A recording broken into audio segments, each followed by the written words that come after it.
નમસ્કાર, હું છું રવિ ઠાકોર અને મારા હાથમાં જે જોઈ રહ્યા છો તે સરસ મજાની ટેરાકોટા કલરની અંદર વોલ પીસ છે, એક ફ્રેમ છે.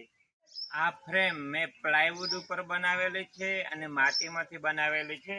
અને આની અંદર જે મેં કલર પૂર્યા છે ટેરાકોટા રેડ કલર છે, ફેબ્રિક કલર છે, સાથે સાથે મિરર અને કોન વર્ક સરસ મજાનો મેં કરેલો છે.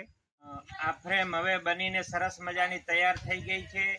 તો આ આખી ફ્રેમ કઈ રીતે બની તો હવે આગળના વિડીયોમાં ચાલો આપણે એક નજર નાખીએ.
Thank you.